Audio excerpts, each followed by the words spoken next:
Kerala story part 1 ಬಂತು, part 2 ಬಂತು, part 100 ಬಂದ್ರೂ ಕೂಡ ನಮ್ಮ ಹೆಣ್ಮಕ್ಳಿಗೆ ಇನ್ನೂ ಬುದ್ಧಿ ಬರಲ್ಲ ಅಂತಂದ್ರೆ ಏನ್ ಹೇಳಲಿ ನಾನು,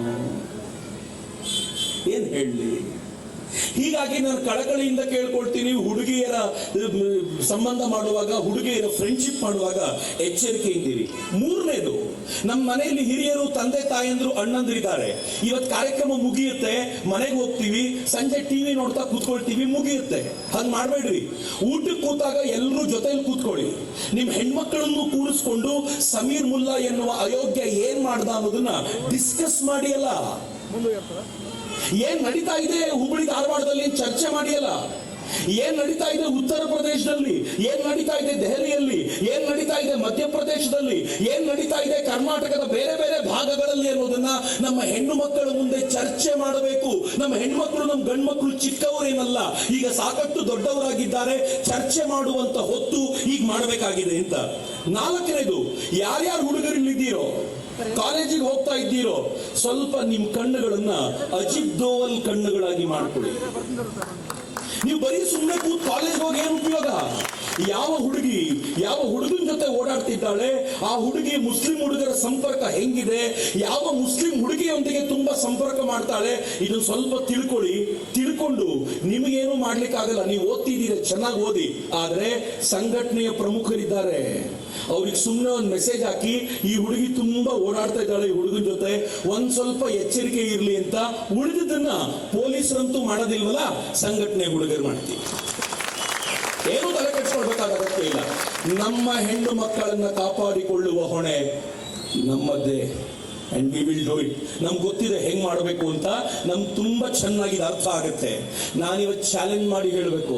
ತುಂಬಾ ಜನ ನಮ್ಗೆ ಹೇಳ್ತಾರೆ ನಮ್ಮ ಹೆಣ್ಮಕ್ಳೇ ಸರಿ ಇಲ್ಲ, ನಮ್ಮ ಹೆಣ್ಮಕ್ಳಿಗೆ ಸಂಸ್ಕಾರ ಇಲ್ಲ. ಯಾವನಯ್ಯ ಹೇಳಿದ್ದು? ನಮ್ಮ ಹೆಣ್ಣು ಮಕ್ಕಳಷ್ಟು ಸಂಸ್ಕಾರ ನಿಮ್ಮ ಹೆಣ್ಮಕ್ಳಿಗೆ ಇದೆಯಾ ಅಂತ ಒಂದ್ಸಲ ನೋಡ್ಕೊಳ್ಳಿ. ನಮ್ಮ ಹೆಣ್ಮಕ್ಳ ಸಂಸ್ಕಾರ ಜೋರಾಗಿದೆ. ನಮ್ಮ ಹೆಣ್ಮಕ್ಳು ನಮ್ಮ ಪಾಲಿಗೆ ಲಕ್ಷ್ಮಿ, ದುರ್ಗೆ, ಸೀತೆಯಂತೆ ಅತ್ಯಂತ ಪವಿತ್ರರು ಯಾವತ್ತಿಗೂ ಕೂಡ. ಆದ್ರೆ ಇವತ್ತು ನಾನು ಎಲ್ಲ ಚಾನೆಲ್ಗಳ ಮುಂದೆ, ಎಲ್ಲರ ಮುಂದೆ ಹೇಳಲಿಕ್ಕೆ ಇಚ್ಛೆ ಪಡ್ತೀನಿ, ನಿಮ್ಮ ಮಕ್ಕಳನ್ನ ಸರಿಯಾಗಿ ಇಟ್ಕೊಂಡ್ರೆ ಬಚಾವು. ನಾನು ಹೇಳಿರೋ ಮಾತಲ್ಲ ಇದು, ಸ್ವತಃ ಈ ದೇಶದ ಪ್ರಧಾನಮಂತ್ರಿ ಹಿಂದೆ ಹೇಳಿದ್ರು. ಹೆಣ್ಮಕ್ಳು ಮನೆಗೆ ಲೇಟ್ ಆಗಿ ಬಂದ್ರೆ ಯಾಕೆ ಲೇಟ್ ಆಗಿ ಬಂದ್ರಿ ಅಂತ ಕೇಳ್ತಿರಲ್ಲ, ಗಂಡ್ ಮಕ್ಕಳು ಲೇಟ್ ಆಗಿ ಬಂದಾಗ್ಲೂ ಇದೇ ಪ್ರಶ್ನೆ ಕೇಳಿ ಅಂತ. ನಾನು ಈ ಪ್ರಶ್ನೆನ ಅವ್ರು ಕೇಳಬೇಕು ಅಂತಿದ್ದೀನಿ. ನಿಮ್ಮ ಮಕ್ಕಳು ತಂಟೆ ಮಾಡಿದರೆ, ನಿಮ್ಮ ಮಕ್ಕಳು ನಮ್ಮ ಹೆಣ್ಣು ಮಕ್ಕಳೊಂದಿಗೆ ತಂಟೆ ಮಾಡ್ಲಿಕ್ಕೆ ಬಂದ್ರೆ, ನಾವು ಪೊಲೀಸರ ಕಂಪ್ಲೇಂಟ್ ಕೊಟ್ಟು ಉಪಯೋಗ ಆಗ್ಲಿಲ್ಲ ಅಂತಂದ್ರೆ ಉಳಿದಿದ್ದು ನಾನೇನು ಹೇಳಲಿಕ್ಕೆ ಇಚ್ಛೆ ಪಡಲ್ಲ. ಏನಾಗಬೇಕು ಅನ್ನೋದನ್ನ ಅದನ್ನ ಸಮಾಜ ಡಿಸೈಡ್ ಮಾಡುತ್ತೆ. ನಾನು ಆ ಎಚ್ಚರಿಕೆಯನ್ನು ಇವತ್ತು ಮುಸ್ಲಿಂ ಸಮಾಜಕ್ಕೆ ಕೊಡಬೇಕು.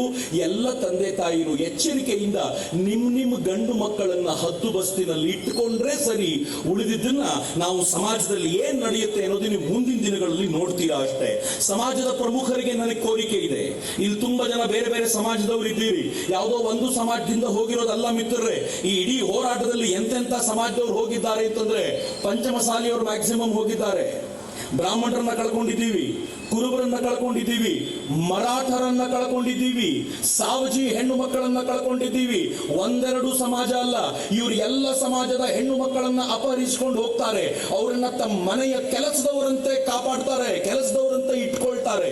3-4 ಮದುವೆ ಆಗಿರುವಂತ ಒಬ್ಬ ಮುಸ್ಲಿಂ ಇಲ್ಲಿಂದ ಹಿಂದೂ ಹೆಣ್ಣು ಮಗಳನ್ನ ಕರ್ಕೊಂಡು ಹೋದ್ರೆ, ಈ ಹೆಣ್ಣು ಮಗಳು ಆ 4 ಹೆಣ್ಣು ಮಕ್ಕಳನ್ನ ನೋಡಿಕೊಳ್ಳುವಂತ ಸ್ಥಿತಿಗೆ ಹೋಗ್ತಾಳೆ.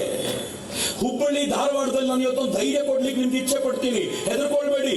ಯಾವ್ದಾದ್ರೂ ಹೆಣ್ಣು ಮಗಳು ಮನೆಯಿಂದ ಹಿಂಗೆ ದೂರವಾಗಿ ಒಬ್ಬ ಮುಸಲ್ಮಾನ್ ಹುಡುಗನೊಂದಿಗೆ ಅತ್ಯಂತ ಕೆಟ್ಟ ಸ್ಥಿತಿಯಲ್ಲಿ ಬದುಕಿದ್ರೆ ಅವಳು ಸತ್ತೋದ್ಲು ನಮ್ಮ ಪಾಲಿಗೆ ಅಂತ ಯಾವತ್ತೂ ಹೇಳಬೇಡಿ. ಅವಳು ಹಿಂದೂ ಹೆಣ್ಣು ಮಗಳು. ಅವಳ ದೇಹದಲ್ಲಿ ಹರಿತಾ ಇರುವ ರಕ್ತ ಹಿಂದೂ ರಕ್ತ. ಆ ರಕ್ತ ನಮ್ಮದಲ್ಲ ಅಂತ ಯಾವತ್ತೂ ಹೇಳ್ಬೇಡಿ. ಅವಳು ವಾಪಸ್ ಕರ್ಕೊಂಡು ಬನ್ನಿ.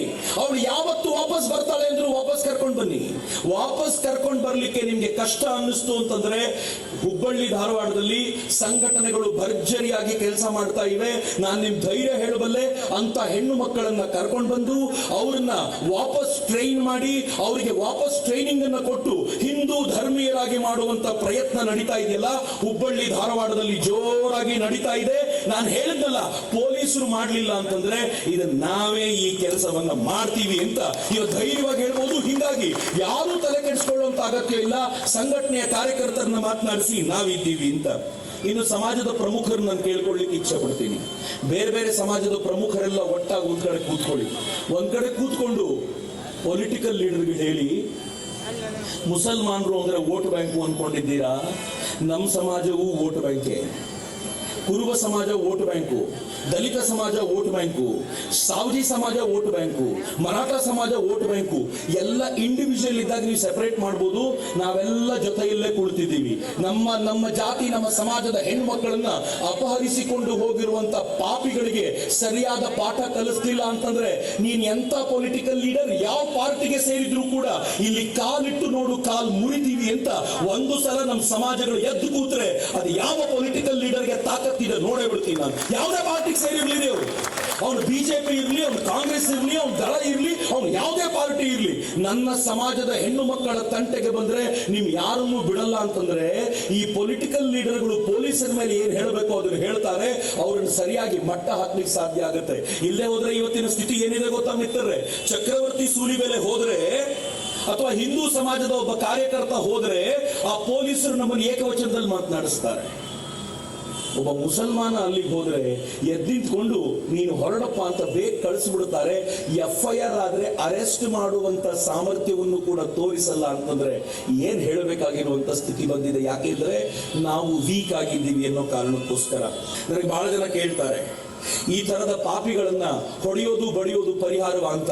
ಈ ಹೊಡೆಯೋದು ಬಡಿಯೋದು ಪರಿಹಾರ ಅಂತ ನಾನು ಹೇಳಲಿಲ್ಲ ರೀ. ನನ್ನ ಆರಾಧ್ಯ ದೈವ ರಾಮ ಹೇಳಿದ್ದಾನೆ. ಒಬ್ಬ ಸೀತೆಯನ್ನ ಅಪಹರಿಸಿಕೊಂಡು ಹೋಗಿದ್ದಕ್ಕೋಸ್ಕರ ಅವನು ಇಡೀ ರಾವಣನ ಸೇನೆಯನ್ನೇ ಧ್ವಂಸ ಮಾಡಿ ಹೇಳಿದ, ಹೆಣ್ಣು ಮಕ್ಕಳನ್ನು ಮುಟ್ಟಿದ್ರೆ, ಹಿಂದೂ ಹೆಣ್ಣು ಮಕ್ಕಳನ್ನು ಮುಟ್ಟಿದ್ರೆ ಭಾರತದಲ್ಲಿ ಅದಕ್ಕೆ ಪರಿಹಾರ ಏನು ಅಂತ ರಾಮ ಹೇಳಿದ್ದಾನೆ. ಹೀಗಾಗಿ ನನಗೆ ರಾಮ ಆದರ್ಶ, ನಾನ್ ಬೇರೆ ಏನೋ ಹೇಳ್ತಿಲ್ಲ. ರಾಮ ಹೇಳಿರೋದು ಸ್ಪಷ್ಟವಾಗಿದೆ. ಒಂದು ಹೆಣ್ಣು ಮಗಳನ್ನ ಮುಟ್ಟಿದ್ರೆ ಇದಕ್ಕೆ ಈ ಪರಿಹಾರ ಆಗುತ್ತೆ ಅನ್ನೋದನ್ನ ನಾವು ಗಂಭೀರವಾಗಿ ಏನಾದರೂ ತೆಗೆದುಕೊಳ್ಳಿಲ್ಲ ಅಂತಂದ್ರೆ ರಾಮನನ್ನ ದೇವರ ಕೋಣೆಯಲ್ಲಿಟ್ಟು ದೇವಸ್ಥಾನದಲ್ಲಿಟ್ಟು ಪೂಜೆ ಮಾಡುವಂತ ಈ ಪ್ರಕ್ರಿಯೆ ಮಾಡೋಣ.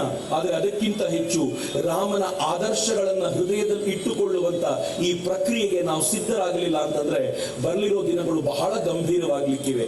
ಆ ಕಾರಣಕ್ಕೆ ನಾನು ನಿಮ್ಮನ್ನ ಅತ್ಯಂತ ಗಂಭೀರವಾಗಿ ಕೇಳ್ಕೊಳ್ತೀನಿ, ಈಗ ಸರಿಯಾದ ಸಮಯ ಬಂದಿದೆ. 2 ವರ್ಷದ ನಂತರ ಇನ್ನೊಂದು ಪ್ರತಿಭಟನೆಗೆ ಸಜ್ಜಾಗಬೇಡಿ. ಇನ್ನೊಂದು 6 ತಿಂಗಳ ನಂತರ ಇನ್ನೂ ಕೆಟ್ಟ ಸುದ್ದಿಗಳು ಏನ್ ಕೇಳಲಿಕ್ಕಿದ್ದೀವಲ್ಲ ಅದಕ್ಕೆ ಪ್ರತಿಭಟನೆಗೆ ಸಜ್ಜಾಗಬೇಡಿ. ಆದ್ರೆ ಆ ಪ್ರತಿಭಟನೆಗಿಂತ ಮುಂಚೆ ಸರಿಯಾದ ಉತ್ತರ ಕೊಡ್ಲಿಕ್ಕೆ ನಾವೆಲ್ಲರೂ ಒಂದಾಗಿ ನಿಲ್ಲುವಂತ ಒಂದು ದೊಡ್ಡ ಪ್ರಯತ್ನವನ್ನ ನಾವೀಗ ಮಾಡಬೇಕಾಗಿದೆ. ಹಿಂದೂ ಸಮಾಜ ಆದ್ರೆ ಈ ಬಾರಿ ಇದಕ್ಕೊಂದು ಸರಿಯಾಗಿರುವಂತ ಫುಲ್ ಸ್ಟಾಪ್ ಹಾಕಬೇಕಾಗಿರುವಂತ ಪ್ರಯತ್ನ ಮಾಡಲೇಬೇಕಾಗಿದೆ. ಯಾಕೆ ಗೊತ್ತೇನು?